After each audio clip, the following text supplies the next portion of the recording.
Hello guys, welcome to RP academy. दोस्तों, start कर रहे हैं हम लोग नए चैप्टर के साथ में, जो कि है supply and demand of money. तो यहाँ पर हम लोग कुछ इंपॉर्टेंट पार्ट पढ़ेंगे, कुछ इक्वेशंस पढ़ेंगे। तो ये डिमांड एंड सप्लाई से थोड़ा सा आपका अपग्रेडेड लेवल रहता है, उतना आसान नहीं होगा। डेफिनेटली यहाँ पर कुछ चीजें आपके लिए कॉम्प्लिकेटेड हो जाती हैं, बट हम उसे बहुत आसान कर कर ही पढ़ने वाले हैं। ठीक है, तो चलिए स्टार्ट करते हैं। अब सबसे पहले अगर मैं बात करूं इस चैप्टर की, सप्लाई ऑफ मनी, एंड यहाँ पर हम मनी में डिमांड एंड सप्लाई देख रहे हैं। तो सबसे पहले सप्लाई कौन करता है मनी की? तो आपको भी पता है, जो भी हमारा सेंट्रल बैंक होता है कंट्री का, वो हमें सप्लाई करता है। इंडिया में कौन कर रहा है? ऑफ कोर्स इंडिया में आरबीआई कर रहा है। तो अगर हम यहाँ पर इकोनॉमी को अपनी एक ह्यूमन बॉडी की तरह समझें, तो हम ये बोल सकते हैं कि जो आरबीआई है, आरबीआई इसका हार्ट है। ठीक है, और जो आर्टरीज और वेन्स हैं वो कमर्शियल बैंक्स हैं। क्यों? कमर्शियल बैंक्स क्या कर रही हैं? कमर्शियल बैंक्स, जो आरबीआई यहाँ पर मनी लेकर आता है, उसे हमारे पास में पहुंचाती हैं, राइट? तो यहाँ पर इवन हम क्या करते हैं, हम भी अपना पैसा कहाँ डिपॉजिट कर रहे हैं? कमर्शियल बैंक्स के पास कर रहे हैं, और कमर्शियल बैंक्स के थ्रू ये पैसा आरबीआई के पास भी जाता है। तो यहाँ पर आर्टरीज और वेन्स, जैसे हमारा ब्लड पूरे बॉडी के सभी ऑर्गन्स तक लेकर जाती हैं, सिमिलरली कमर्शियल बैंक हमारा पैसा हमारी यहाँ पर अलग अलग ब्रांचेस अपनी यूज कर कर अलग अलग जगहों पर, इसकी यहाँ पर आप देखेंगे ब्रांचेस होती हैं, जैसे एसबीआई हो गया, पीएनबी हो गया। तो इनके थ्रू यहाँ पर हमें मनी सप्लाई कर रहा है, और हम जो अपना पैसा होता है उसको बैंक के अलग अलग तरह के अकाउंट, जैसे कि डिपॉजिट अकाउंट्स में भी, सेविंग अकाउंट, करेंट अकाउंट, या फिर आपका टर्म अकाउंट है ना, इनमें डिपॉजिट कर रहे होते हैं। तो हम ये बोल सकते हैं कि यहाँ पर ब्लड जो है वो हमारी मनी सप्लाई है, और जो हमारे पास में यहाँ पर हार्ट है वो आरबीआई है। तो अब यहाँ पर आपको ये लग रहा होगा कि भाई ये डिसाइड कौन कर रहा है कि यहाँ आरबीआई को कितना पैसा प्रिंट करना है, कितना पैसा आरबीआई को यहाँ पर सप्लाई करना है। तो आरबीआई के जो डायरेक्टर होते हैं, ठीक है, ये यहाँ पर क्रिएट करते हैं, कंट्रोल करते हैं बेस मनी को। जैसे नोट्स को प्रिंट करने का काम इनका होगा। इसके अलावा और क्या कर सकते हैं ये? इसके अलावा यहाँ पर ये सीआरआर को सेट करते हैं, और रेपो रेट्स। ठीक है, तो आरबीआई गवर्नर हमारे ये सारे डिसीजन ले रहे हैं। देन आती है गवर्नमेंट। गवर्नमेंट कौन है? गवर्नमेंट यहाँ पर अपनी स्पेंडिंग और बोरोइंग्स के थ्रू अपना जो भी मनी सप्लाई है उसको इन्फ्लुएंस कर रही है। कमर्शियल बैंक्स यहाँ पर वो एक्टर्स हैं जो कि मनी को क्रेडिट और डिपॉजिट्स के थ्रू यहाँ पर एब्जॉर्ब कर रहे हैं, या तो फिर सप्लाई कर रहे हैं। और हम एज एन पब्लिक क्या करते हैं?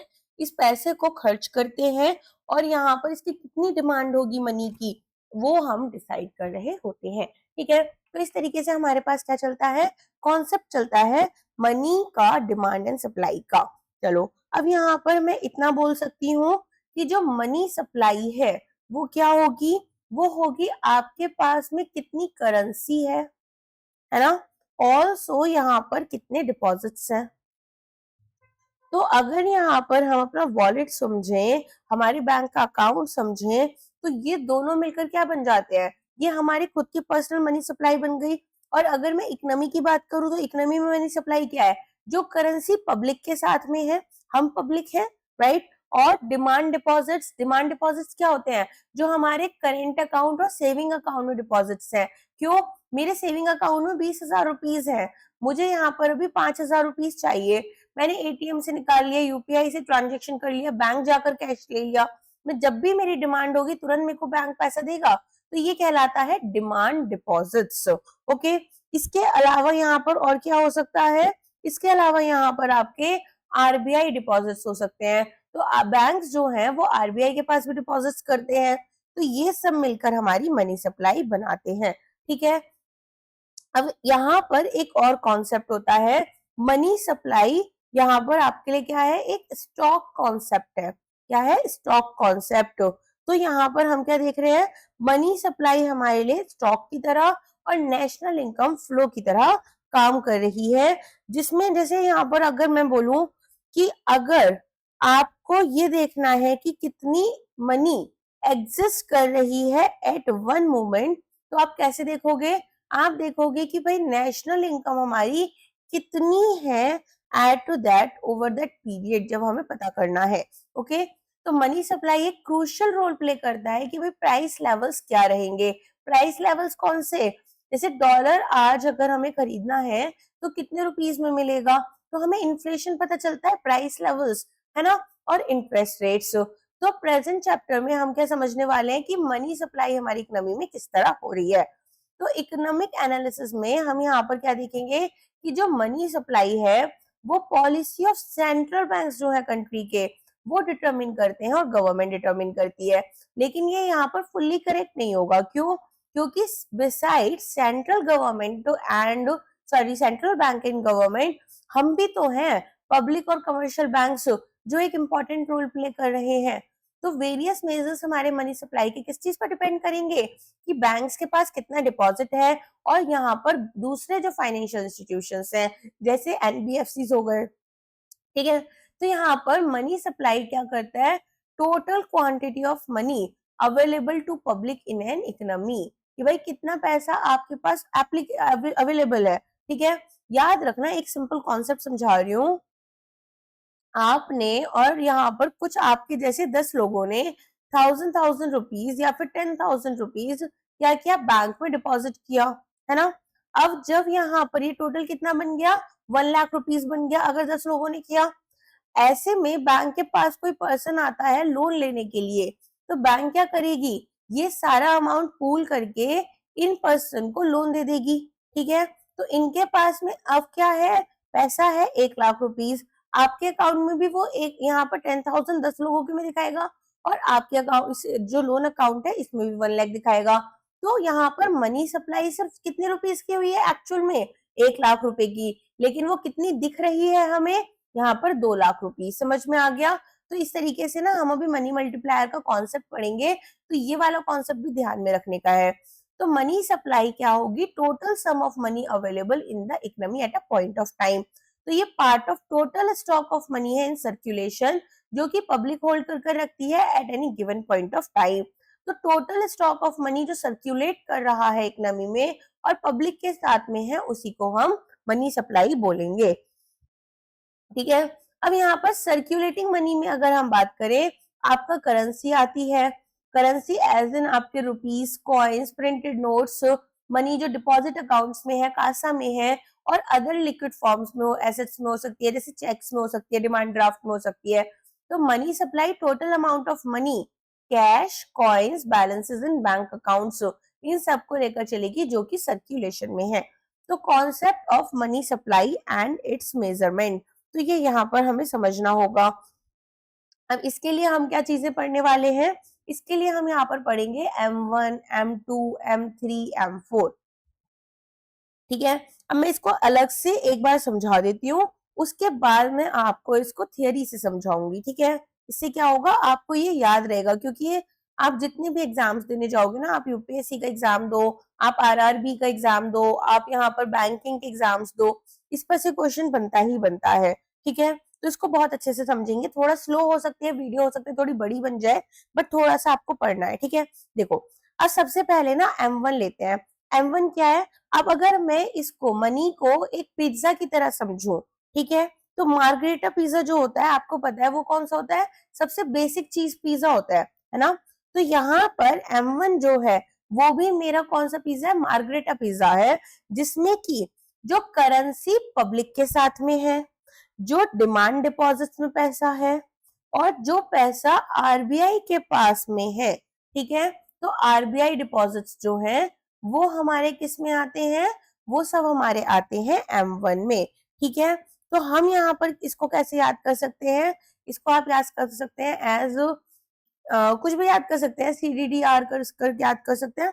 तो यहाँ पर हमें क्या ध्यान में रखना है कि अगर मान लो आपके पास 500 रुपए कैश में है, ठीक है, 1500 आपके करेंट अकाउंट में है, और यहाँ पर 100 रुपीज आपकी तरफ से इनडायरेक्टली, जैसे कमर्शियल बैंक ने आपकी जगह से 100 रुपीज आरबीआई में डिपॉजिट कर दिए, तो टोटल यहाँ पर हमारे पास में 500, 1000, 1500, इसके अलावा यहाँ पर आपका 100 रुपीज, टोटल मिलाकर 2100 रुपीज मेरा क्या बन गया, ये मेरा बन जाता है यहाँ पर बेसिक मनी। एक सेकेंड, ठीक है, इसको लिख लेते हैं। अब इसके अलावा यहाँ पर क्या होगा, इसके अलावा यहाँ पर आपका आएगा ये, तो ये टोटल कितना हो गया, 2100 रुपीज हो गया, राइट। अब आगे आते हैं M2 में। M2 में क्या देखोगे, M2 में अब आपको थोड़ा सा यहाँ पर क्रस्ट जो था, ठीक है, उसको हमने क्या किया, स्टफिंग कर दी उसकी। तो क्या हो रहा है, अब यहाँ पर M2 जो है वो क्या होगा, M1 था, एक तो M1 था, प्लस आप क्या लेकर चलोगे, जो पोस्ट ऑफिस की सेविंग डिपॉजिट्स हैं आपके बेसिकली, ठीक है। तो यहाँ पर लोग पोस्ट ऑफिस में भी तो सेविंग डिपॉजिट्स करते हैं, तो ये आपका क्या होगा कि M2 के लिए हमारे पास कोई पोस्टमैन भी आ जाते हैं। देन आता है हमारा loaded pizza with extra toppings. तो हमारे पास में M1 हमने देखा, ठीक है, M3 कैसे निकालेंगे, M1 प्लस आपका जो टाइम डिपॉजिट्स हैं बैंक के साथ में। अभी केवल डिमांड डिपॉजिट्स ले रहे थे, अब हम यहाँ पर टाइम डिपॉजिट्स भी लेकर चलेंगे, आगे समझ में। एंड देन यहाँ पर आपके पास में क्या होगा कि जैसे यहाँ पर आपने एफडीज करानी होती हैं, तो आपने 5 साल के लिए, या फिर कुछ लोग 3 महीने का कोई लॉक इन पीरियड रख रहे हैं, तो ये सब हमारी किस में आ रही है, ये आती है हमारी टाइम डिपॉजिट्स में। तो M1 और आपका टाइम डिपॉजिट ये मिलकर क्या बना रहा है, ये मिलकर आपका बना रहा है M3, ठीक है। तो आरबीआई क्या करता है, M3 जो है, इस M3 को की इंडिकेटर मानता है मनी सप्लाई का इंडिया में। तो एग्रीगेट मनी रिसोर्सेज भी पहले हम इसे बोलते थे, ठीक है। तो मैं आपसे बोलूं कि भाई मनी सप्लाई का की इंडिकेटर क्या होगा, तो वो आपको याद रखना है M3 होगा। देन आता है M4। M4 आपके लिए अब ब्रॉडेस्ट मनी होती है, सबसे ज्यादा जो यहाँ पर ब्रॉड होगा। तो अब यहाँ पर हमारे पास में ये जो पिज्जा था ये पूरा फिल हो गया है ना, तो फिल होने से क्या बना ये यहाँ पर, अब यहाँ पर जो भी चीजें आपके M3 में आ रही थी, प्लस आपके जो भी पब्लिक और सॉरी पोस्ट ऑफिस डिपॉजिट्स थे, ठीक है, यहाँ पर हमने उनको लिया। तो टोटल पोस्ट ऑफिस डिपॉजिट्स अगर हम ले रहे हैं, बट इसमें हम नेशनल सेविंग सर्टिफिकेट जो होते हैं उनको नहीं लेंगे, तो ये हमारे पास क्या बन गया, ये हमारे पास बन जाता है यहाँ पर M4। अब आप कहेंगे ये पिज्जा का कॉन्सेप्ट मैंने आपको क्यों दिया, मैंने आपको सबसे पहले क्या बोला था, सबसे पहले मैंने आपको बोला कि M1 जो है वो एकदम सिंपल मार्गरेटा पिज्जा है, जो बेसिक पिज्जा होता है, बेसिक चीज पिज्जा होता है। तो ये हमारा M1 जो है ये भी हमारा नैरो मनी होता है, क्या होता है, नैरो मनी, ओके।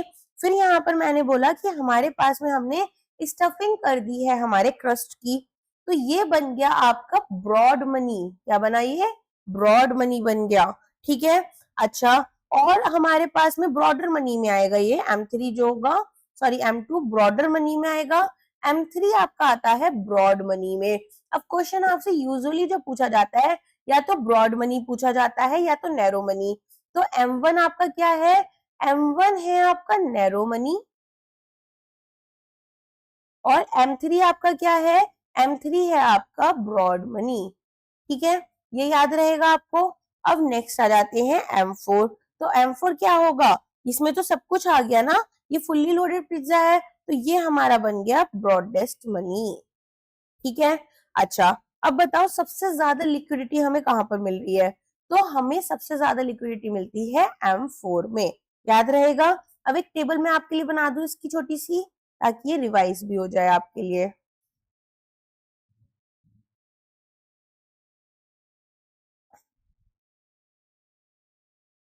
तो सबसे पहले हमारे पास क्या आएगा, सबसे पहले हमारे पास आएगा M1। M1 को कैसे लोगे, आपके पास में कितनी करेंसी है, डिमांड डिपॉजिट्स है और अदर डिपॉजिट्स विद आरबीआई है, और ये आपका सबसे कम लिक्विड होता है, ठीक है, लीस्ट लिक्विड होता है ये। तो लिक्विडिटी इसको ऐसे लिख लेते हैं, वाटर ड्रॉप की तरह बना लेते हैं इसको। तो ये यहाँ पर आपको लिक्विडिटी बताएगा, ये आपका इंक्लूड क्या क्या है इसमें आता है, ठीक है, और ये आपका मेजर।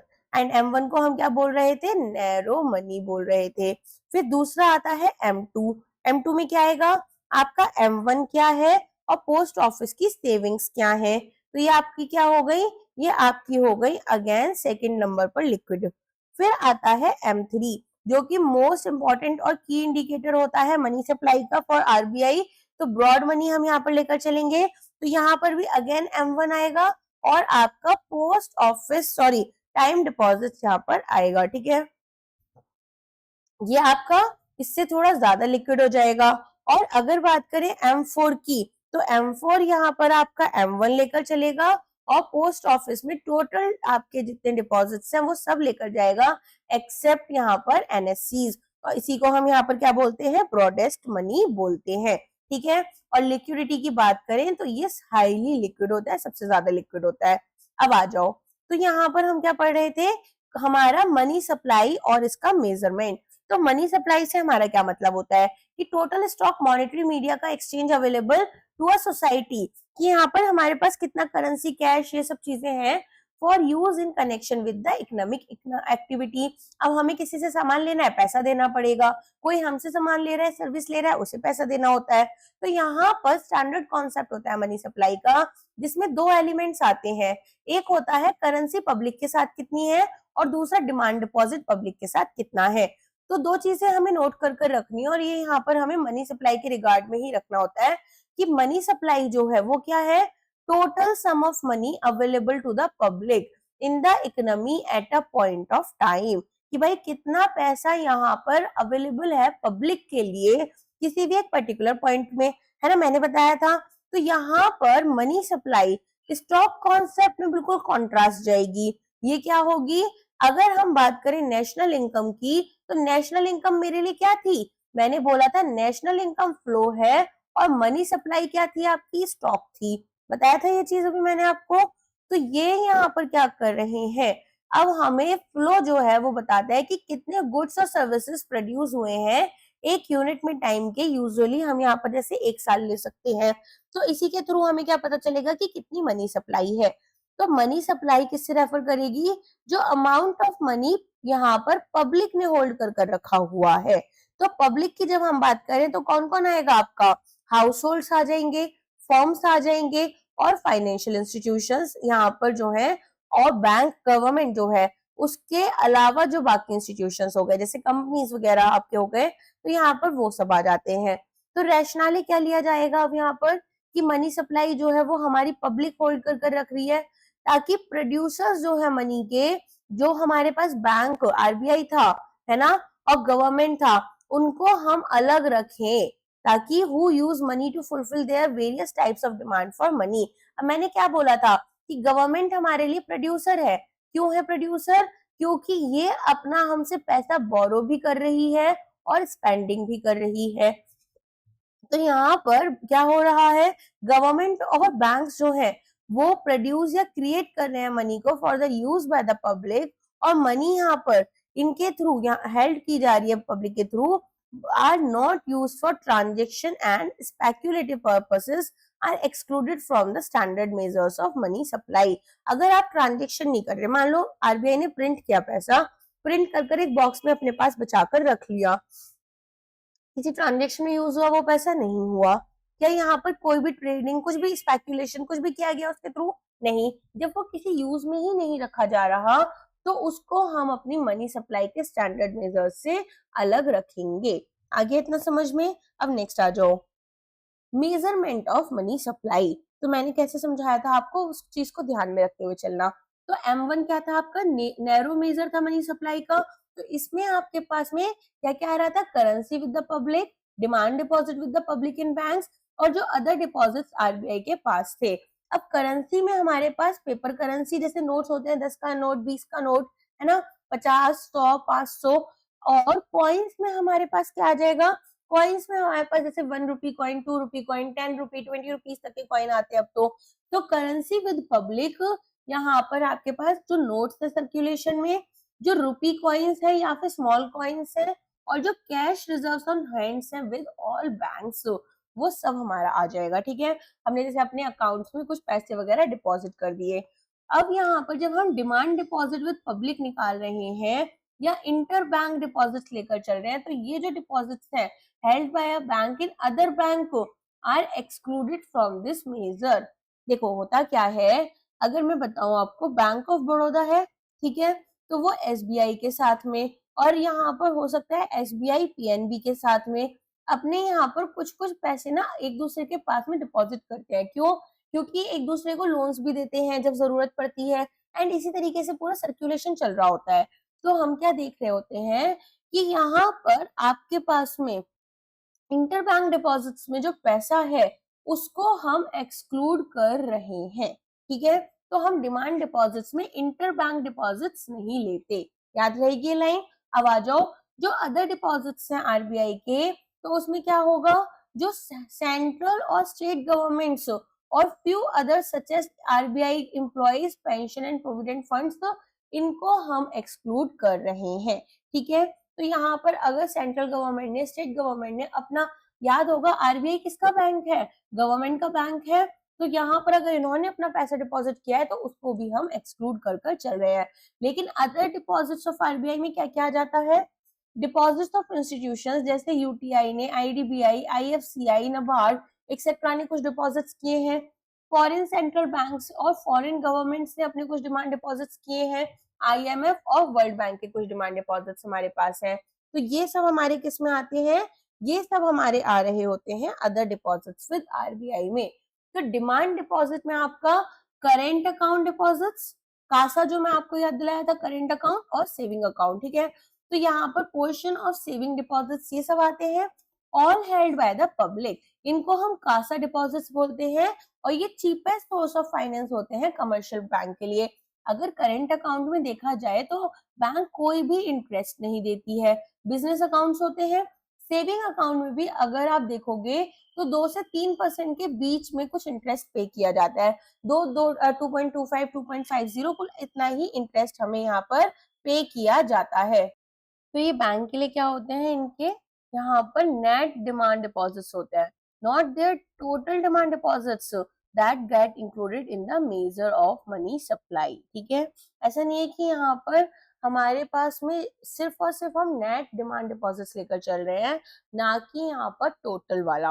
अब टोटल डिपॉजिट्स में आपके पास क्या क्या आ रहा है, both deposits from the public as well as interbank deposits. लेकिन इंटरबैंक तो हम लेकर ही नहीं जा रहे, हम केवल कौन सा लेकर जा रहे हैं, हम जो पब्लिक का यहाँ पर पैसा हमारे पास आया है। तो money is deemed as something held by the public, and क्योंकि यहाँ पर इंटरबैंक डिपॉजिट जो है वो पब्लिक ने नहीं होल्ड कर रखे, उनको हमने नेट आउट कर दिया off the total demand deposits. Then आता है यहाँ पर मनी सप्लाई, जो कि मोस्ट लिक्विड मेजर होता है मनी सप्लाई का, as the money included in it can be easily used as a medium of exchange and as the means of making payments for transactions. Standard और lemon के terms में हम ये बोल सकते हैं कि M1 जो है वही एक्चुअली मनी सप्लाई है, क्योंकि जो पैसा आपके हाथ में है, demand deposits and other deposits with RBI, और जो करेंसी है आपके हाथ में, वो सब मिलाकर आपको मनी सप्लाई बता रही है। लेकिन इंडिया में जो मनी सप्लाई कैलकुलेट कर रहे थे हम, वो किससे कर रहे थे, M3 से। अब आ जाओ M2 पर। M2 मैंने बोला था एक ब्रॉडर कॉन्सेप्ट है, लेकिन ब्रॉड मनी नहीं है, ठीक है, नैरो से थोड़ा ब्रॉड हो जाता है। तो यहाँ पर हमारे पास M1 के अलावा जो पोस्ट ऑफिस सेविंग्स थी वो भी हम लेकर चल रहे थे। तो saving deposits with post office saving banks हमारा क्या बनाएगा, M2 बनाएगा। तो ये हमारा डिस्टिंग्विश हो रहा है M1 से, क्योंकि पोस्ट ऑफिस सेविंग बैंक जो है वो इतने लिक्विड नहीं होते जितने डिमांड डिपॉजिट्स विद कमर्शियल या कोऑपरेटिव होते हैं। और banks as they are not chequable accounts, तो सेविंग डिपॉजिट्स जो है विद पोस्ट ऑफिस वो हमारे क्या होते हैं, मोर लिक्विड है than time deposits with bank. तो ये हमारा लिक्विडिटी की बात करें तो डिमांड डिपॉजिट विद बैंक सबसे ज्यादा लिक्विड है, फिर उसके बाद post office saving bank account deposits हमारे लिक्विड है, और उसके बाद में आता है टाइम डिपॉजिट। देन आता है मनी सप्लाई M3। M3 क्या था, ब्रॉड मनी, और यही हमारा की इंडिकेटर था मनी सप्लाई का। तो M3 क्या है, M1 और आपका टाइम डिपॉजिट विद बैंक्स। तो डिमांड डिपॉजिट्स और टाइम डिपॉजिट्स हम दोनों ही तरह के डिपॉजिट्स ले रहे हैं, अदर डिपॉजिट्स विद RBI और करेंसी इन सर्कुलेशन। तो ये हमारा सब मिलाकर क्या बनाता है, M3 बनाता है। तो टाइम डिपॉजिट्स जो है वो एक स्टोर ऑफ वैल्यू हमें दिखा रहे होते हैं एंड हमें सेविंग्स बताते हैं कि लोगों की कितनी है। बहुत ज्यादा लिक्विड नहीं है, क्यों नहीं है? क्योंकि अब आप इनको अगर 5 साल का एफडी करवाया है तो 5 साल के बाद ही निकालोगे, अभी निकालोगे तो आपके पास में क्या होगा, कुछ पैसा कट जाएगा। तो यहाँ पर हम क्या करते हैं, हम इनको विड्रॉ नहीं कर सकते by drawing cheque on them. तो लोन्स जो है बैंक से वो इजीली मिल जाते हैं। अगर हम टाइम डिपॉजिट को अपना कोलेट्रल की तरह दिखाते हैं ना, तो हमें आसानी से लोन्स मिल जाते हैं। तो हम इनको यहाँ पर नेसेसरी है ये ट्रांजेक्शन पर्पसेस के लिए, ऐसा बोल सकते हैं। फर्दर जो हमारे पास में यहाँ पर हमने विड्रॉ किया है, ठीक है, हमने क्या किया है, हमने विड्रॉ किया है अगर हमारे टाइम डिपॉजिट्स को, तो हमें क्या करना पड़ेगा, जो इंटरेस्ट हम कमा रहे थे, जैसे 5% का इंटरेस्ट हमें मिल रहा था और पेनल्टी लग गई इसमें 2% की, तो भी हमें कुछ तो इंटरेस्ट मिल ही रहा है ना। तो टाइम डिपॉजिट्स हमारे लिक्विड एसेट्स हैं, लेकिन वो इतने लिक्विड नहीं है जितने डिमांड डिपॉजिट्स हैं। देखो लिक्विडिटी का सिंपल सा मतलब क्या होता है कि आप उसे कैसे कितना जल्दी कैश में कर सकते हो। साथ में ये भी होता है कि लिक्विडिटी अगर आप बोल रहे हो तो इसका मतलब है कि जैसे आज मेरे पास 100 रुपीज है बैंक अकाउंट में, मैंने अगर उन्हें विड्रॉ किया अपने सेविंग अकाउंट से तो वो 100 रुपीज ही रहेंगे। ऐसा तो है नहीं कि मुझे उसमें उसकी जो वैल्यू है वो 90 रुपए मिलेगी। तो जब हमारी वैल्यू भी नहीं चेंज हो रही तो वो हमारे लिए बन जाते हैं ज्यादा लिक्विड, या फिर बेसिकली लिक्विडिटी तो वही होती है, बट टाइम डिपॉजिट्स में हमें ऑफ कोर्स कुछ इंटरेस्ट तो फोरगो करना ही पड़ेगा। तो हमारे पास में जैसे कि यहाँ पर कोई भी डिमांड डिपॉजिट्स कमर्शियल या कोऑपरेटिव बैंक से saving deposits post office saving bank के पास है, उतने हमारे टाइम डिपॉजिट जो है वो आपके क्या नहीं होते, वो आपके लिक्विड नहीं होते। तो हमने क्या नोट किया कि रिसेंटली जो M3 है वो एक पॉपुलर मेजर बन गया है मनी सप्लाई का, और मनी सप्लाई जो है वो यहाँ पर कैसे एम्प्लॉय करी जा रही है, आरबीआई के थ्रू यहाँ पर 1977 तक की गई थी, और तब हम इसको M3 को क्या बोल रहे थे, एग्रीगेट मनी रिसोर्स। अब आता है यहाँ पर, ये था ब्रॉड मनी, है ना। अब हमारे पास में M4 आता है जो कि ब्रॉडर मनी हो जाएगा। तो M3 के साथ साथ टोटल डिपॉजिट जो पोस्ट ऑफिस सेविंग ऑर्गेनाइजेशन में है, ठीक है। तो यहाँ पर अब हमारे पास में जो कंट्रीब्यूशन पब्लिक ने नेशनल सेविंग सर्टिफिकेट में दिया है वो हम हटा देंगे, एंड यहाँ पर हमारे पास क्या बन जाएगा, M4 बन जाएगा। अब आते हैं रिजर्व मनी की तरफ। तो रिजर्व मनी क्या होती है, अब यहाँ पर इसको हम सेंट्रल बैंक मनी भी बोल रहे हैं। तो ऐसा क्या है इसमें, यहाँ पर हम इसको बेस मनी भी बोल सकते हैं या फिर हाई पावर्ड मनी भी बोल सकते हैं, जिसमें कि यहाँ पर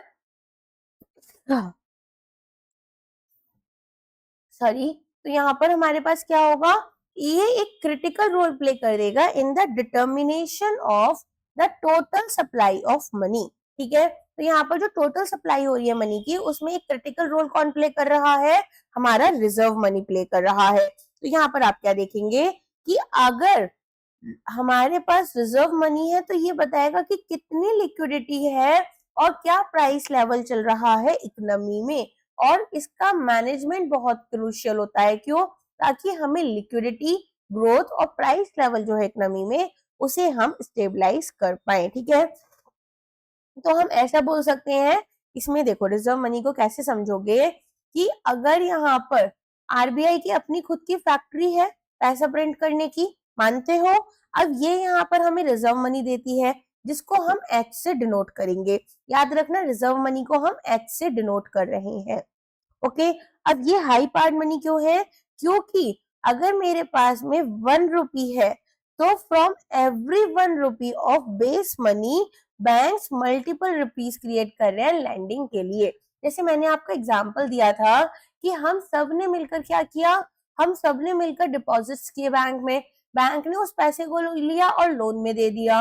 लोन अकाउंट से मान लो किसी ने डिजिटली इस पैसे को ट्रांसफर करा दूसरे लोगों के पास में, ठीक है, और उन लोगों ने अपना पैसा ट्रांसफर कर दिया। तो यहाँ पर वही एक मनी जो है, वही हमारी करेंसी जो है वो चलती जा रही है। तो रिजर्व मनी क्या कहलाता है, रिजर्व मनी एच होता है, इसको हम बोलते हैं जो करेंसी आपकी सर्कुलेशन में है प्लस बैंकर्स का जो डिपॉजिट आरबीआई के साथ में है और जो अदर डिपॉजिट्स आरबीआई के साथ में है। तो ये मनी डीएनए की तरह है कि हर एक रुपी जो हमारी सर्कुलेशन में है अल्टीमेटली कहां से आ रही है, वो हमारे बेस मनी से आ रही है, ठीक है। तो अगर आरबीआई 100 करोड़ रुपीस के न्यू नोट्स प्रिंट कर रहा है तो कमर्शियल बैंक्स क्या करेंगे, यहाँ पर इससे ही 400-500 करोड़ रुपीस का क्रेडिट बना देंगे थ्रू डिपॉजिट्स।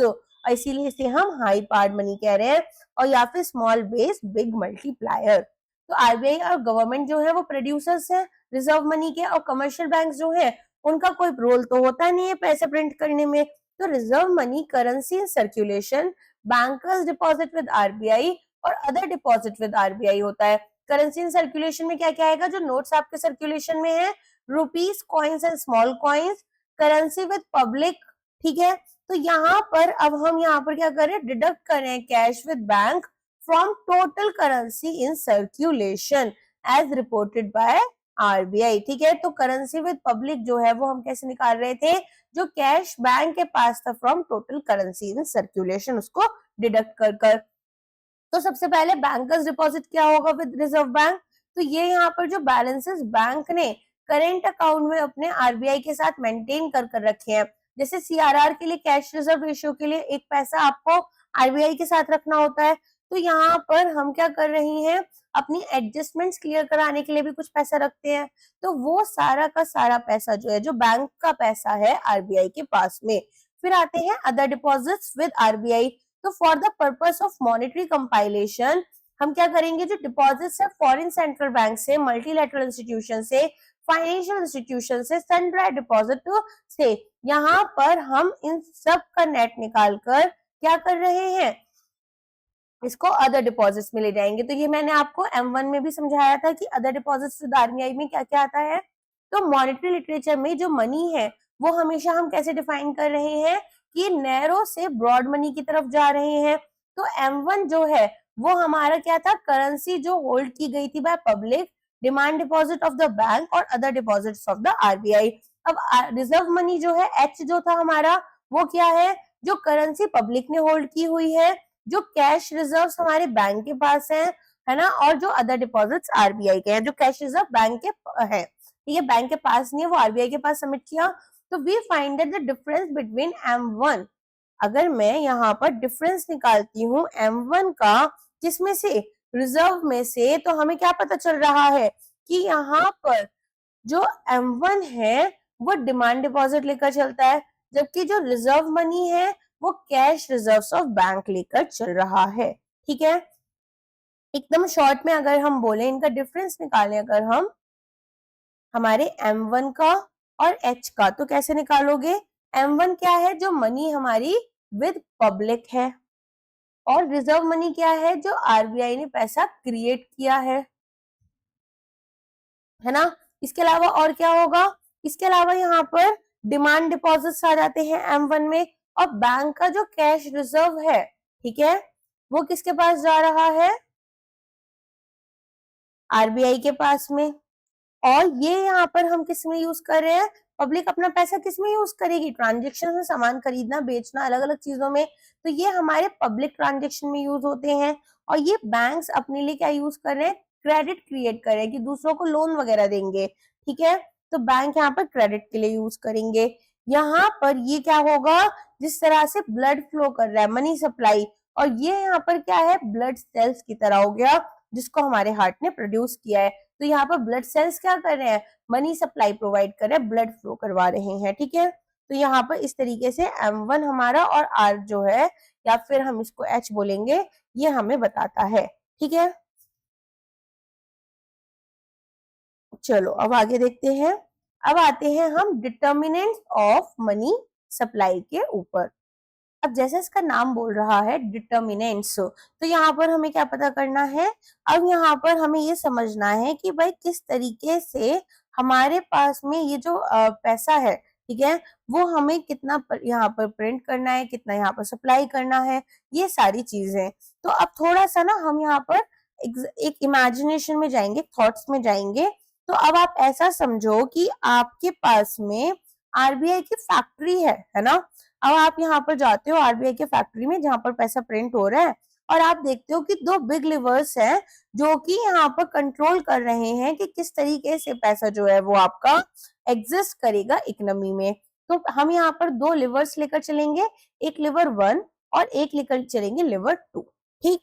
अब लिवर वन क्या कर रहा है, ये यहाँ पर आरबीआई का मनी प्रिंटर है जो हमें हाई पावर्ड मनी जो थी उसको यहाँ पर लेकर आ रहा है। और लिवर टू क्या है, ये है यहाँ पर इकोनॉमीज एम्पलीफायर जिसे हम मनी मल्टीप्लायर भी बोलते हैं। तो ये क्या है, इकोनॉमीज एम्पलीफायर। तो ये हमारा मनी मल्टीप्लायर हो गया जिसको हम क्या बोल रहे थे, इसको हम डिनोट करेंगे हमारा एम से, है ना। अब याद हो जाएगा ये हमारा क्या था, आरबीआई का मनी प्रिंटर था। अब कुछ लोग सोच रहे होंगे काश ये हमारे पास आ जाए। चलो एनीवेज आगे बढ़ते हैं। सो अवर गोल्डन फॉर्मूला क्या होगा, M is equal to total money supply. क्या है एम, एम हमारा यहाँ पर होगा टोटल मनी सप्लाई, एच होगा हमारा हाई पावर्ड मनी और एम जो है वो होगा मनी मल्टीप्लायर। तो अब यहाँ पर सबसे पहले हम क्या देखेंगे, हाई पावर्ड मनी के लिए कि ये क्या है, ये बेस ऑफ यहाँ पर आपका क्या बन जाएगा, पिरामिड। अब ये बेस ऑफ पिरामिड कैसे है मैं आपको समझाती हूँ, ठीक है।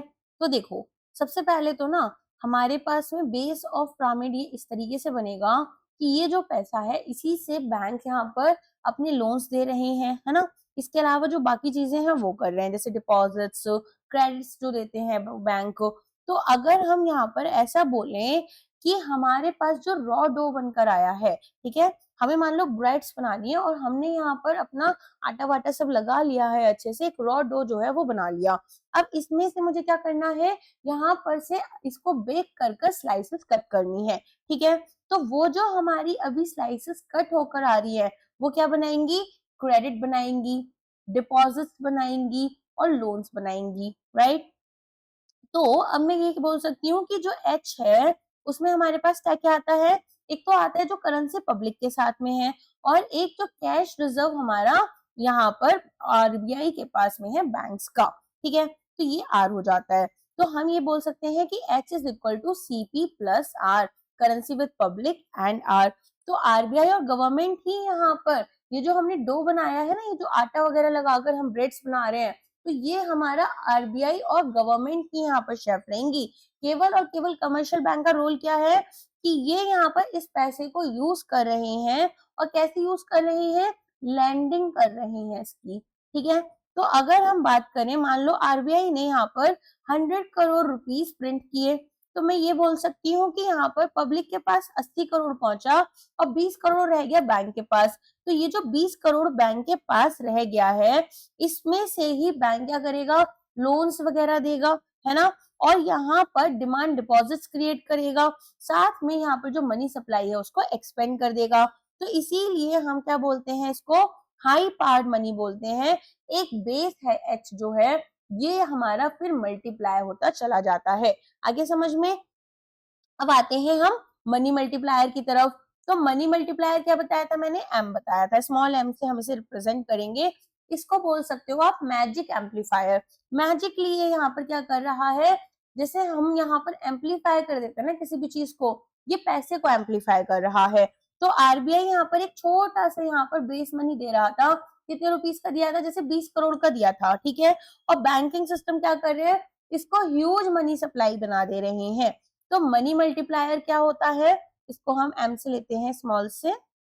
हाँ, तो मनी मल्टीप्लायर क्या होगा, ये आपका होगा कि कितने रुपीस ऑफ टोटल मनी, जो हमारे पास टोटल मनी है इसका कितना रुपी हमने क्रिएट किया है from 1 rupee of high powered money. तो अगर मैंने आपको एच दिया, अगर मैंने आपको 1 यूनिट एच की दी, तो उस 1 यूनिट से आपने कितना पैसा बना लिया। तो इसे हम क्या बोल रहे हैं, इसे हम यहाँ पर बोल रहे हैं मनी मल्टीप्लायर। तो मनी मल्टीप्लायर हमें क्या बताता है, ये हमें ना बेसिकली क्या बताएगा यहाँ पर कि अगर इंडिया में for an example 20 crore rupees थे, आरबीआई ने बैंक को दिए। अब बैंक ने यहाँ पर क्या किया, किसी को लोन दिया, उन्होंने ये लोन से अमाउंट जैसे किसी को यहाँ पर पास ऑन किया, फिर डिमांड डिपॉजिट हुआ, उन्होंने अपने अकाउंट में डाल दिए, फिर आरबीआई ने इसी पैसे को लेकर किसी और को लोन दे दिया। तो यहाँ पर एक मनी मल्टीप्लायर बनता जा रहा है। दिखा वो हमारे भी अकाउंट में 10,000 रुपीस रहा था और जिसको लोन दिया उसकी में भी 1 लाख, लेकिन एक्चुअल में तो यहाँ पर केवल असलियत में 10-10 हजार के 10 लोगों के पास पैसे थे ना। तो यहाँ पर इसी तरीके से हमारा क्या कर रहा है, ये मनी मल्टीप्लायर का कॉन्सेप्ट चल रहा है। ओके, तो दो रेशियोज होते हैं जो कि यहाँ पर हमारे मनी मल्टीप्लायर को कंट्रोल करते हैं। तो पहला होता है हमारा कैश रिजर्व रेशियो, जो कि कंट्रोल कौन कर रहा है, बैंक कंट्रोल कर रहा होता है। ठीक है, तो उसको हम यहाँ पर कैश रिजर्व रेशियो ऐसा लेकर चल सकते हैं। अब ये इसको कंट्रोल कौन करता है, इसको कंट्रोल यहाँ पर बैंक्स कर रहे हैं कि भाई बैंक के पास जितना कैश होगा उसी के अकॉर्डिंग सीआरआर उन्हें पे करना है। तो जितना कम हमारा यहाँ पर कैश रिजर्व रेशियो होता है, उतना ही बैंक के पास ज्यादा पैसा हो गया कि वो पैसे को सप्लाई कर सकता है ना। अब यहाँ पर जितना ज्यादा पैसा होगा मनी सप्लाई के लिए, उतना ही मनी मल्टीप्लायर भी बढ़ जाएगा। फिर आता है के में क्या होगा, करेंसी डिपॉजिट रेशियो। तो ये हमारा कौन कंट्रोल कर रहा है, पब्लिक, कि भाई कितना पैसा मुझे अपने हाथ में कैश रखना है, कितना अपने बैंक अकाउंट में रखना है। अगर यहाँ पर हम देखें इसका इफेक्ट क्या होगा, तो जितना लोग यहाँ पर छोटा के रखेंगे, उतना ही यहाँ पर मनी मल्टीप्लायर हमारा ज्यादा हो जाएगा। मतलब जितना अगर यहाँ पर करेंसी बाय डिपॉजिट, तो आपका डिपॉजिट जितना ज्यादा होगा ये उतना कम होगा। डिपॉजिट ज्यादा है तो बैंक अब ज्यादा लोन्स दे सकती है, तो यहाँ पर जो हमारा एम है वो भी बढ़ जाएगा। आगे समझ में, तो मैं ऐसा बोल सकती हूँ कि जो कैश रिजर्व रेशियो है बैंक्स का, वो क्या होगा, वो ये है कि भाई बैंक को बोला गया कि बैंक अगर तुम्हारे पास net demand and time liabilities 50 lakh rupees की है, ठीक है, तो आपको क्या करना है, आपका इसका एक हिस्सा, फॉर एन एग्जाम्पल मान लो भी 4% का सीआरआर है, ऐसा एग्जाम्पल मानो, तो बैंक क्या करेगा, बैंक यहाँ पर 4% ऑफ 50 लाख रुपीस आरबीआई के पास डिपॉजिट कर देगा। ठीक है, ये याद रहेगा। अच्छा, अब जितना यहाँ पर आरबीआई के पास बैंक पैसा डिपॉजिट करेगा, वो तो वो अपना यूज नहीं कर सकता ना किसी को लोन देने में, तो उसके पास उतनी ही पैसे की कमी हो जाएगी। तो इसीलिए बैंक क्या चाहेगा कि वो कम से कम पैसा आरबीआई को दे, ज्यादा से ज्यादा अपने पास रखे। ठीक है, अच्छा, नेक्स्ट यहाँ पर करेंसी डिपॉजिट रेशियो में आ जाते हैं। तो अब यहाँ पर हम देख रहे हैं कि लोग क्या चाहते हैं ज्यादा, कैश अपने हाथ में रखना या पैसा बैंक अकाउंट में रखना। तो अगर लोगों को कैश रखना पसंद है, तो के क्या हो गया हमारा, के हमारा हाई हो जाएगा। इसका मतलब बैंक्स में कम पैसा जा रहा है, तो अगर मेरे अकाउंट में कम पैसा जाएगा तो बैंक कम लोन दे पाएगा, तो यहाँ पर एम जो है वो भी स्मॉलर हो जाएगा। तो अब हम ऐसा बोल सकते हैं यहाँ पर कि जो मनी मल्टीप्लायर है वो हमारा आर और के पर डिपेंडेंट है, कैश रिजर्व रेशियो और आपका करेंसी डिपॉजिट रेशियो, राइट। तो हम यहाँ पर अब एक सिंपल सा लॉजिक लगाते हैं कि 1 प्लस के आपको क्या बता रहा है कि टोटल कितना पैसा लोग अपने पास होल्ड कर कर रख रहे हैं कैश और डिपॉजिट में। ठीक है, और अगर यहाँ पर आर प्लस के लेकर चले तो टोटल लीकेज कितना है, बैंक रिजर्व कितने हैं और लोगों का कैश रेफरेंस जो है या फिर प्रेफरेंस वो यहाँ पर कितना होगा। ठीक है, ये हम पता कर लेते हैं। तो जितना कम लीकेज होगा उतना ज्यादा मनी क्रिएशन होगा। आगे समझ में, क्यों हम आर भी क्या चाहते थे, कम हो, और के भी चाहते थे कम हो। तो आर प्लस के हमारा क्या है, मनी लीकेज है। तो हम चाहते हैं कि ये जो टोटल लीकेज है ये हमारा कम से कम हो, ताकि ज्यादा से ज्यादा बड़ा हमारा एम बन जाए। ठीक है, चलो अब यहाँ पर आ जाती हैं थियरी वाले पार्ट पर। In order to explain the determinants of money supply, हम M1 का कॉन्सेप्ट यूज कर रहे हैं, जहां पर मोस्ट फंडामेंटल कॉन्सेप्ट हमारा इसको मनी सप्लाई का माना गया है। अब इसको हम यहाँ पर M से डिनोट कर रहे हैं रेदर देन M1। तो कॉन्सेप्ट ऑफ मनी सप्लाई जो है वो क्या था, currency held by the public and demand deposits with the bank. तो CP प्लस आपका D, तो M यहाँ पर क्या हो गया आपका, CP प्लस D हो गया। तो कुछ इंपॉर्टेंट डिटर्मिनेंट्स हमारे मनी सप्लाई के क्या है, the amount of high powered money, जिसको हम रिजर्व मनी बोल रहे हैं, और जो साइज है मनी मल्टीप्लायर का। तो हाई पावर्ड मनी को हम किससे डिनोट कर रहे थे, H से, जिसमें क्या आ रहा था, नोट्स और कॉइन्स जो हमारी गवर्नमेंट और आरबीआई ने इशू किए हैं, तो ये भी किसका हिस्सा है, जो करेंसी पब्लिक ने होल्ड कर रखी है, तो इसको हमने सीपी बोला था। और यहाँ पर एक पार्ट जो कि बैंक के पास में एज रिजर्व है, जिसे हमने डेजिग्नेट किया है एज आर। तो एक पार्ट जो हमारी करेंसी रिजर्व का है बैंक के पास में, जो उन्होंने होल्ड किया हुआ है कैश वॉल्ट्स में, और एक पार्ट जो डिपॉजिट किया है आरबीआई ने अपने आरबीआई अकाउंट्स में, ठीक है, ये हमारा यहाँ पर हम लेकर चलेंगे। तो अकॉर्डिंगली हाई पार्ट मनी क्या हो सकती है, यहाँ पर आपकी सीपी क्या थी, जो currency held by the public थी, और आर जो कैश रिजर्व हमारा करेंसी का विद द बैंक्स है। तो रिजर्व बैंक ऑफ इंडिया और गवर्नमेंट दोनों प्रोड्यूसर्स हैं हाई पार्ट मनी और कमर्शियल बैंक्स के, और इनका कोई रोल नहीं होता in producing high part money. तो कमर्शियल बैंक्स जो है वो प्रोड्यूसर्स होते हैं डिमांड डिपॉजिट्स के, जिनको हम यहाँ पर एक मनी की तरह यूज करें, जैसे कि करेंसी। तो फॉर प्रोड्यूसिंग डिमांड डिपॉजिट्स और credit, banks have to keep themselves as cash reserves of currency, जिसको डिनोट किया जाता है बाय आर। तो यहाँ पर क्योंकि हमारे कैश रिजर्व जो बैंक के साथ में है, वो एक बेसिस बनाते हैं multiple creation of demand deposits. तो एक इम्पॉर्टेंट पार्ट हमारे जो टोटल मनी सप्लाई का है इकोनॉमी में, ये भी कॉन्स्टिट्यूट किया जाता है। ये high poweredness of currency issued by reserve bank and government हमें शो करते हैं। आगे इतना समझ में। अब देखो, money multiplier theory of money supply या फिर H theory of money supply क्या थी। तो यहाँ पर दो हमारे पास में डिफरेंट कॉन्सेप्ट हमने देखे कि टोटल मनी सप्लाई और अदर हाई पार्ट मनी। जहां पर हमने ये देखा कि जो टोटल मनी सप्लाई है, ठीक है, उसमें डिमांड डिपॉजिट्स हमने ऐड करे हैं जो करेंसी हेल्ड बाय पब्लिक है, और लेटर में जो हमारे cash reserves of the bank है, इसमें हमने क्या किया है, जो currency held by the public है ना। तो हमने यहाँ पर इनिशियली क्या किया, जो टोटल मनी सप्लाई थी उसमें हमने बोला कि जो करेंसी है वो हमारी जो पब्लिक होल्ड कर रही है, प्लस यहाँ पर जो डिमांड डिपॉजिट्स है। लेकिन दूसरे बारे में हमने जब कैश रिजर्व यहाँ पर निकाले थे, तो हमने क्या बोला कि कैश रिजर्व क्या है, जो हमारी currency held by the public है, तो हम उसमें इसको ऐड कर रहे हैं सीपी को।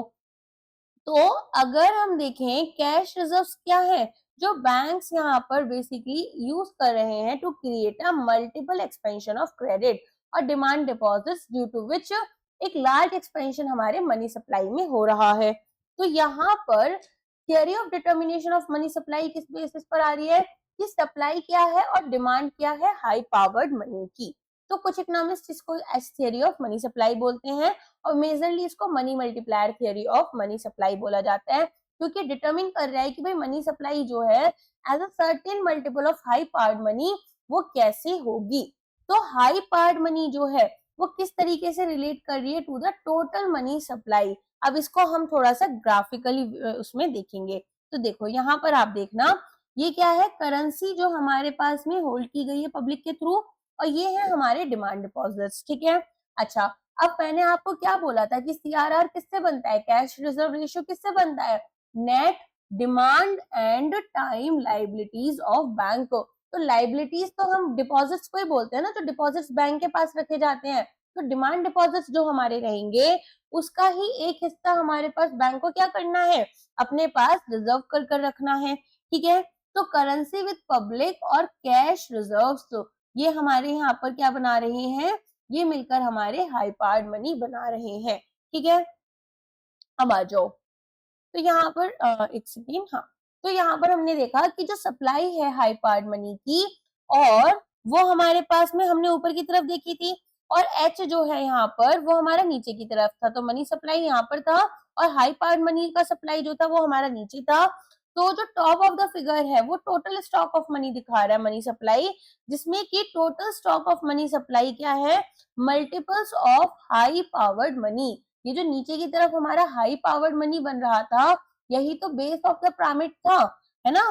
तो यहाँ पर हमने क्या किया, यहाँ पर हमारे पास में currency held by the public uses the same amount of high powered money, ठीक है। तो यहाँ पर 1-to-1 relationship between currency held by the public and money supply देखने के लिए मिलती है। बैंक डिपॉजिट्स क्या है, मल्टीपल है कैश रिजर्व रेशियो के, which are part of supply of high powered money.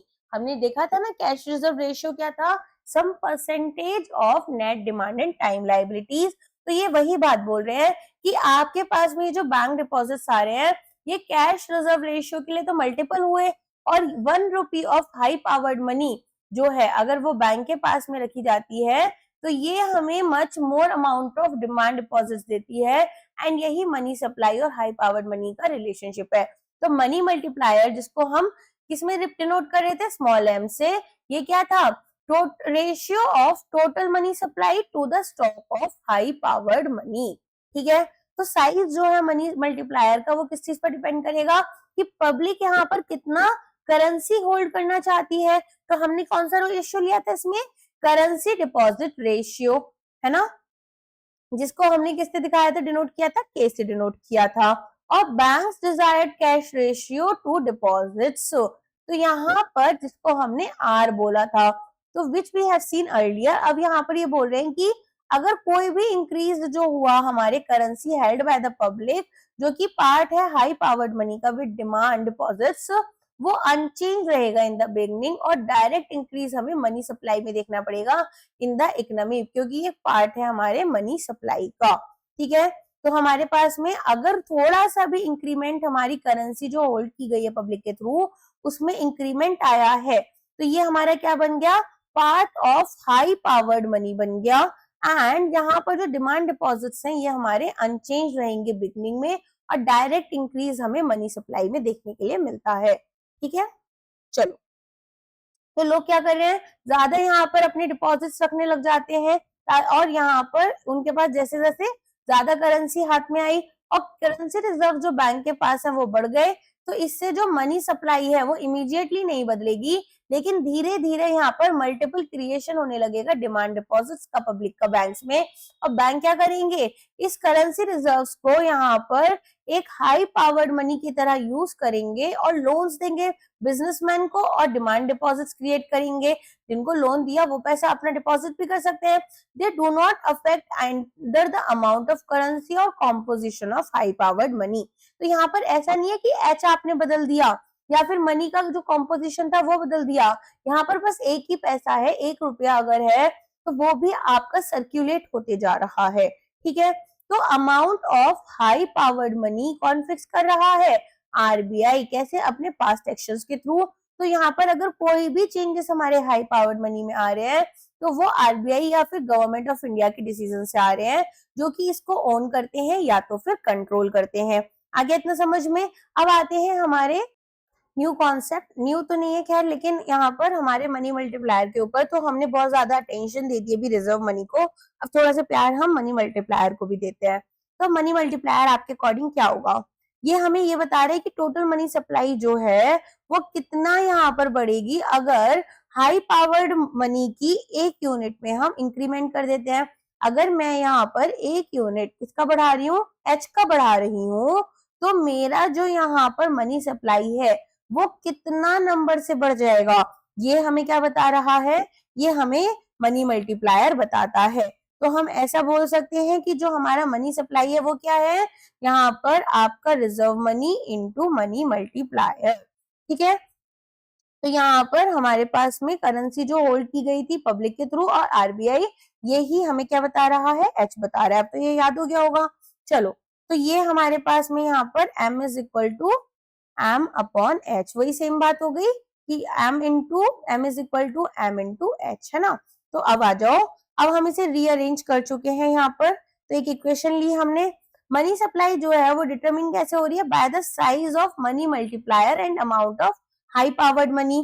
तो अगर हमें ये पता है कि भाई वैल्यू क्या है मनी मल्टीप्लायर की, तो हम ये प्रेडिक्ट कर सकते हैं कि कितना मनी यहाँ पर चेंज हो जाएगा when there is a change in amount of high powered money. जैसे मैंने बोला ना कि हमें क्या पता करना है कि अगर हमने 1 unit amount of high powered money बदला तो उससे हमारे कितना मनी सप्लाई में चेंज आने वाला है, ये हमें पता करना है। तो हमें ये पता चलता है कि जब हमारा हाई पावर्ड मनी में चेंज हो रहा है तो वो हमारे या तो आरबीआई या तो गवर्नमेंट ऑफ इंडिया डिसाइड कर रहे हैं और कंट्रोल कर रहे हैं। तो मनी मल्टीप्लायर डिटरमिन कर रहा है कि भाई किस एक्सटेंट तक आरबीआई जो है वो यहाँ पर डिसीजन ले सकता है कि भाई कितना यहाँ हाई पावर्ड मनी में चेंज आना चाहिए। अब आरबीआई भी क्या देखेगा, ऐसा थोड़ी आरबीआई अनलिमिटेड करेंसी प्रोड्यूस कर देगा, उसे भी देखना होगा प्रोडक्शन कितना हो रहा है गुड्स का, सर्विसेज का, कितना इंपोर्ट कैसा एक्सपोर्ट है। तो यहाँ पर अकॉर्डिंगली हम क्या देखेंगे कि जो हमारे पास में टोटल मनी सप्लाई चेंज आएगी उसमें आरबीआई किस तरह का डिसीजन ले सकता है। तो साइज ऑफ मनी मल्टीप्लायर की अगर हम बात करें तो ये क्या है, ये यहाँ पर बेसिकली डिटरमिन करेगा कि भाई क्या चीज है यहाँ पर जो साइज बता रही है। तो कैश या करेंसी है ना, reserve ratio of the bank जो कि डिटरमिन कर रहे हैं डिपॉजिट मल्टीप्लायर, और currency deposit ratio of the public जो डिनोट कर रहे हैं हम के से, which together determines the size of money multiplier. तो हम यहाँ पर अब इसका डेरिवेशन करेंगे। अब डेरिवेशन कैसे करना है मैं थोड़ा सा समझाती हूँ। एक हमारे पास आर है, आर क्या है हमारा कैश रिजर्व रेशियो है, जिसमें कि हम ये देखेंगे कि क्या प्रपोर्शन डिपॉजिट्स का जो बैंक को अपने या फिर आरबीआई के पास बचा कर रखना होगा, रिजर्व कर रखना होगा। और के क्या था, करेंसी डिपॉजिट रेशियो था कि भाई पब्लिक यहाँ पर कितना करेंसी अपने पास रखना चाहती है और कितना बैंक अकाउंट में, इसका हम रेशियो निकाल लेते हैं। तो अब मैंने ये समझा कि जो मनी सप्लाई है, मनी सप्लाई क्या है, ये है आपकी करेंसी विद पब्लिक और आपके बैंक डिपॉजिट्स, ठीक है। और हाई पावर्ड मनी क्या है, हाई पावर्ड मनी है करेंसी विद पब्लिक एंड आपका reserves of bank with RBI, right. तो अब हमें ये पता है कि जो हमारा सी है करेंसी विद पब्लिक क्या होगा, ये हमें कैसे निकाल सकते हैं, करेंसी अपॉन डिपॉजिट का जो रेशियो था वो के बन रहा था, तो के इंटू डी लिख सकते हैं करेंसी विद पब्लिक को, है ना, जो हमारा सीपी था। एंड एच आर जो है रिजर्व्स हमारे पास कितने होंगे, तो ये भी हम इस तरीके से निकाल लेंगे कि आर इंटू डी, ठीक। अब आगे बढ़ते हैं, एक मिनट। तो देखो अब यहाँ पर करेंसी विद पब्लिक हो गया हमारे पास plus deposits, currency with public यहाँ पर कैसे निकालना है, currency with public upon deposit is equal to k, तो इसको हम यहाँ पर अपना राइट हैंड साइड की तरफ ले जाते हैं। अब वो एम जो है वो हमारा क्या हो गया, एम हमारा हो गया, देखो सीपी क्या था, सीपी है केडी और डी हमारे पास है ही ऑलरेडी, है ना। तो ये हमें क्या मिलकर बना रहे हैं, ये हमें एम मिलकर बता रहे हैं, राइट। अब इससे हमें क्या पता चला, मनी सप्लाई हमारी कितनी होगी, तो मनी सप्लाई कितनी है, के इंटू डी प्लस डी, चलो छोटे वाले में लिख लेते हैं। अब इसके बाद में हमने इसको ड्राइव करा तो यहाँ पर ये k प्लस 1 बन जाता है, जो मैंने अभी थोड़ी देर पहले आपको समझाया था। सिमिलरली अब हम h के लिए लेते हैं, तो ये r is equal to r into D, है ना। कैश रिजर्व रेशियो क्या था कि कितना यहाँ पर हमारे पास में कैश या करेंसी रिजर्व है और हमारा कितना यहाँ पर बैंक डिपॉजिट है, इसका रेशियो। तो हमें इसे निकाला तो ये हमारा k प्लस आर डी आ गया, ठीक। अब मनी मल्टीप्लायर क्या था, मनी सप्लाई अपॉन रिजर्व, आपके पास मनी सप्लाई कितनी आ रही है यहाँ पर, ये आपकी आ रही है k प्लस 1 डी, और h कितना आया आपके पास, h आपका आया k प्लस आर डी, तो d से d कट जाएगा तो कितना बचा k plus 1 upon k plus R, जिसको हम 1 प्लस k और r प्लस k भी लिख सकते हैं। आगे समझ में, तो इस तरीके से हमारे पास ये वाला जो था ना 1 प्लस के, मैंने आपको समझाया था कि टोटल मनी होगा और r प्लस के हमारे पास मनी लीकेजेस थे, जिसमें कि हम बैंक को पोस्ट ऑफिस के सॉरी पब्लिक का जो कैश प्रेफरेंस था वो लोग लेकर चल रहे थे। हाँ, तो यहाँ पर इस तरीके से हम मनी मल्टीप्लायर निकाल सकते हैं और ये हमारा m अपॉन h हो गया। तो अगर m निकालना है मनी सप्लाई तो उसको इस तरीके से निकाल लोगे। तो ये हमें क्या बता रहे हैं, h बता रहे हैं कि कितना amount of high powered money है, r बता रहे हैं कि कैश रिजर्व रेशियो हमारा क्या होगा, k बता रहा है करेंसी डिपॉजिट रेशियो हमारा क्या होगा। हमने समझा कि r जितना कम होगा उतना ही ज्यादा यहाँ पर हमारा m होगा, है ना, और जितना हमारा k कम होगा उतना ही ज्यादा हमारा क्या होगा, हमारा m होगा। तो ये हमने कुछ चीजें समझी मनी मल्टीप्लायर से रिलेटेड। अब ये बोल रहे हैं कि यहाँ पर जो डिटर्मिनेंट्स है मनी सप्लाई के, ये यहाँ पर क्या बता रहे हैं कि मनी सप्लाई कब बढ़ेगी, कब बढ़ेगी, जब सप्लाई हमारे हाई पावर्ड मनी की बढ़ जाती है, जब करेंसी डिपॉजिट रेशियो हमारा डिक्रीज हो जाता है और हमारा करेंसी रिजर्व डिपॉजिट रेशियो भी यहाँ पर जो है वो क्या हो रहा है, कम हो रहा है। अब कैश रिजर्व रेशियो और डिपॉजिट मल्टीप्लायर में देखो, सबसे पहले तो ना अगर डिपॉजिट मल्टीप्लायर को आपको लिखना है तो वो आप कैसे लिखोगे, 1/r से लिखोगे, ठीक है। डिपॉजिट मल्टीप्लायर को क्या शो करना है आपको, 1/r।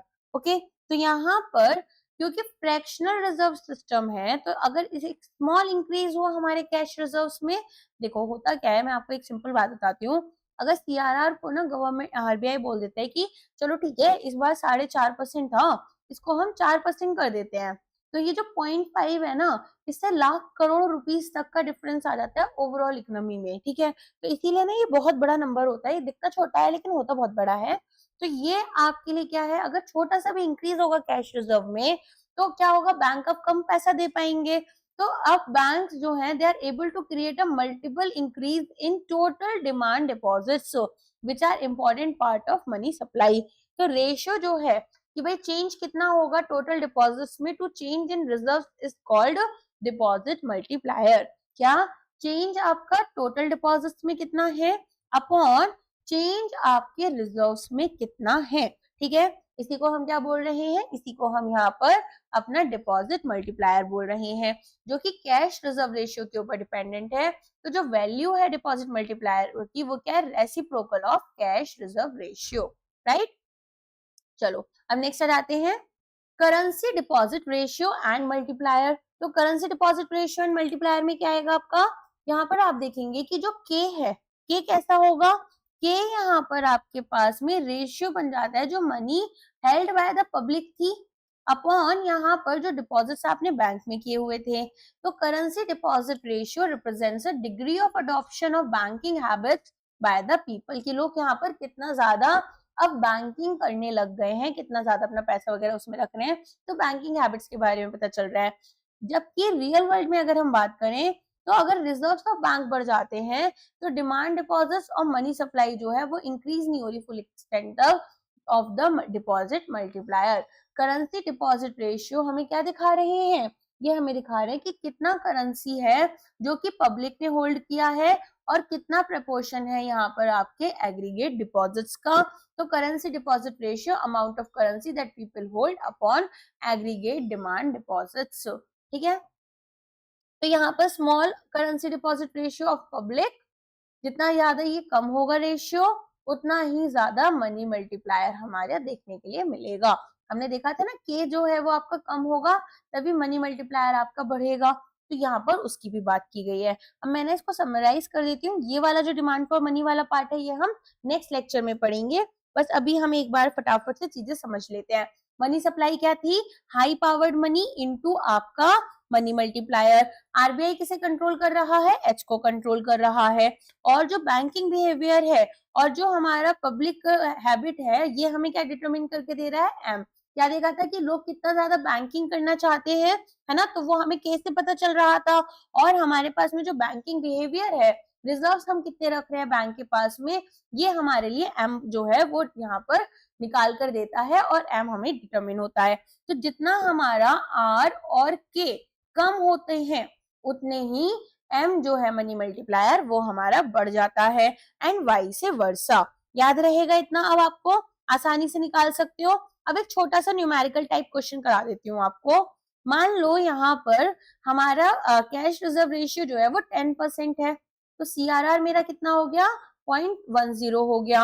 अगर मेरा सीडी जो है ना, के जो था वो कितना है, मान लो 0.20 है।